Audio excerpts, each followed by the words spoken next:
I am most grateful to the BBVA Foundation, to those who have supported my nomination, and to the members of the Humanities Committee for the high honor of this award. It is both encouraging and humbling to follow in the footsteps of scholars I admire and from whom I have learnt much. Thank you. My intellectual trajectory can easily appear to be a random walk.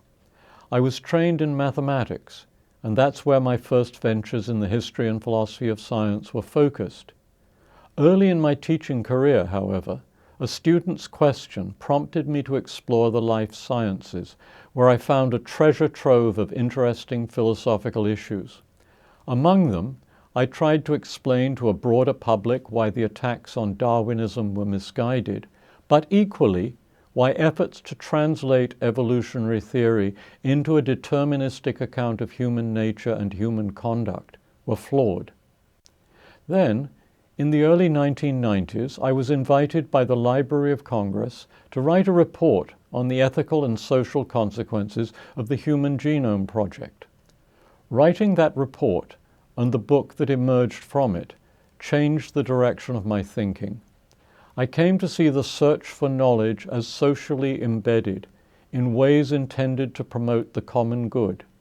Research is valuable not because it amasses further wealth for the fortunate few, but because of the benefits it brings to the citizens of a society, or better, for humanity in general.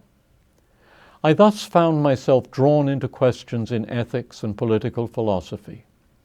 In approaching these, I drew on my background in the sciences.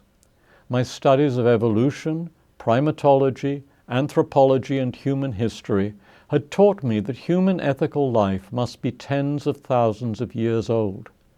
To understand our ethical practices, I believed that we should consider how they might have evolved. Instead of beginning with some grand ethical theory, I focused on the ways in which ethical life has grown out of a capacity that we share with our evolutionary cousins, the chimps and the bonobos, the capacity to identify the plans of our fellows and to facilitate them. Darwinian evolution has bequeathed to us a limited version of this capacity. Ethical life has amplified it. That amplifier has made us the species we now are. From this guiding idea, much of my recent work has flowed. I have explored our moral progress with the hope of seeing how it might become less bloody and more secure.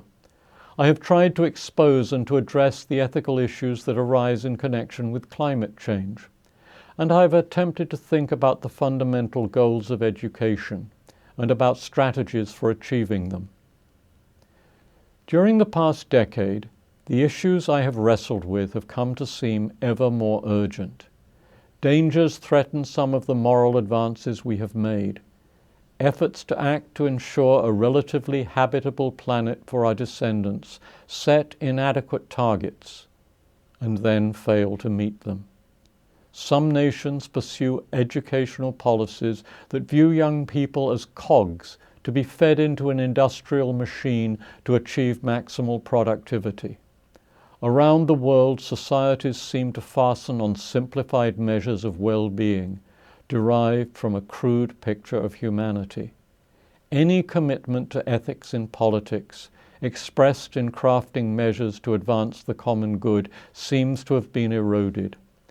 Instead of amplifying our responsiveness to others, as in the ethical project that has made us the beings we are, leaders inculcate an attitude of narrow self-interest, where all must attempt to compete in a dog-eat-dog world.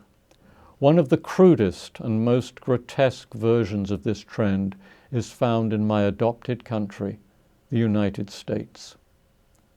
My retrospective vision, perhaps, deceives me.